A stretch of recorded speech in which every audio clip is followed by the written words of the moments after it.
It is time for our panel this morning. Dave Letele, BBM Motivation founder, and Carmen Parahi, media specialist, join me this morning. Good morning. Morena. Morena, good to see you both. Smokefree 2025, Carmen.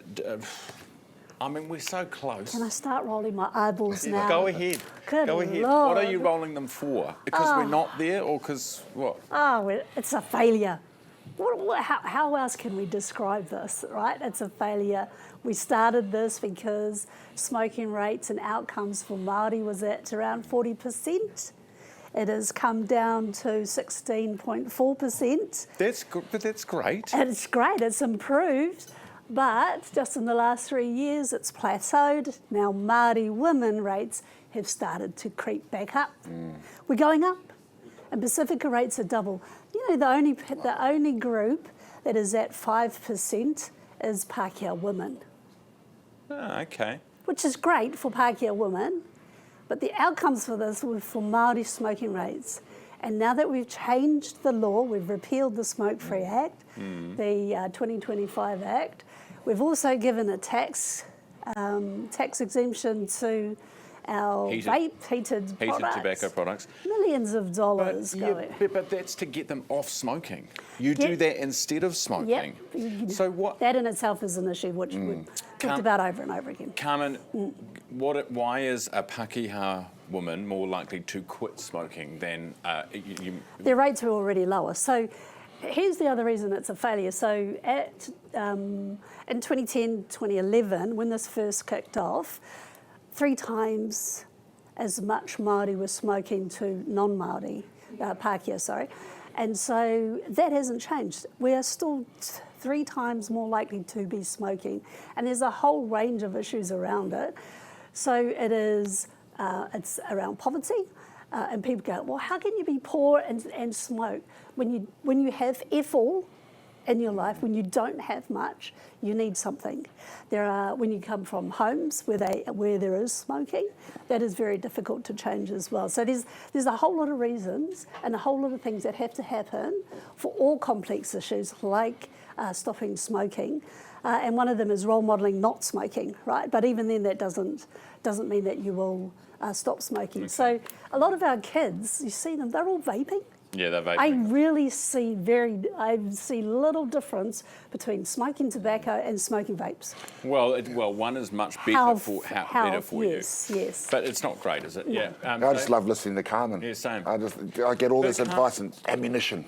But Carmen, at some point, and I know you hate me saying this, but personal responsibility. If you don't want the cancer, I mean, does anyone not know now that smoking gives you cancer? No, because it's written all over the packet. Yes. So we know this. Yes. It's the same thing. It's exactly the same how people say, why are our rising rates of obesity, yet we have 1 in 5 children that are hungry and go with food insecurity. You know, it doesn't make sense, but it's just reality for so many people. And choices aren't the same for everyone, right? I've been coming on long enough, you should know that. Yeah, I know, but what? Choices aren't the same for everyone. Well, and we always talk about personal responsibility, but you're always coming from a perspective when we're unequal. There is the inequity between communities that can say, oh, well, there's personal responsibility around what you eat, what you smoke, what you drink. When you are condemned and when you are struggling to live in this country because you're Māori, you're Pacifica, you're poor, you have less choices to do things. And yes, smoking. I'm totally anti-smoking. I'm like, bro, don't smoke. I know, girls don't but smoke. Are we abdicating by saying that if you are poor in this country, you don't have as many choices to stop doing bad things? We all do. Yes. And aren't you disempowering them by saying that? No, so we run programs, Grace Foundation, my family run programs. So we're born behind the start line. We're born, as my father puts it, into bad pole positions. But once we give you the education and once we give you that opportunity and a glimpse into the way life can be, then there's no excuse. You're giving them that option and that choice and that education and empowerment. But for a lot of people, I mean, if you're born into like myself, born into a gang family with a mongrel mob president as a father. You've got kids that are 9 years old being patched into gangs. They've never seen what anything success would even look like. the choice for that kid and a choice for a kid that's into Remuera or something 100%. is different. I agree with that. So we've just got to give them that option. Different the playing education. fields, Ryan. And Hey. you know what? It's always a cop-out because the government loves that line. Yeah. The government, it's personal responsibility. They love that because then they don't have to pay the system, pay to improve the system. And it's their responsibility for giving tobacco companies millions and millions and millions of dollars in tax cuts. They are, Ryan, a disgrace. Here we go. D-bomb number 1 for panel number 2. He likes saying the D word, by the way, Carmen, I think. Now, we've got so many things to get through. We'll quickly go to the road cone hotline. Thoughts? How can they cut money, or how can they not give money to Lifeline, right?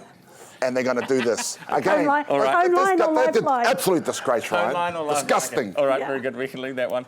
Holiday parks ditching TVs. I think this is more about them saving money on the TV. Oh, it totally is. Yeah. We agree with that. Do people even watch TV anymore? Yes, I do. My idea of a holiday is doing nothing and watching TV. Oh, Eating chocolate in you're at a bed, watching campground. Netflix. But it's not the TVs that's the problem, it's It's the the phones. It's the phones. Exactly. So But it is a good gimmick. Good Come gimmick. here, switch off. I agree. No TVs. Yeah. And they're getting free Don't advertising. drink, We're talking about it 100%. now. Don't drink, don't smoke. Now I can't watch Watch TV. what's left? Stop breathing. What's left in life? Finally, cryogenically freezing yourself or your partner. Would you ever do it? Now, I love this story overnight. There's a man. It's a great story. Great story. So, a man from China. Sadly, wife dies. Actually, it was lung cancer in 2017. Wife dies, and he. Very high rates of smoking across Asia. They do. And in the Pacific. Shocking. In China, tobacco companies sponsor schools. Oh, I know. jeez.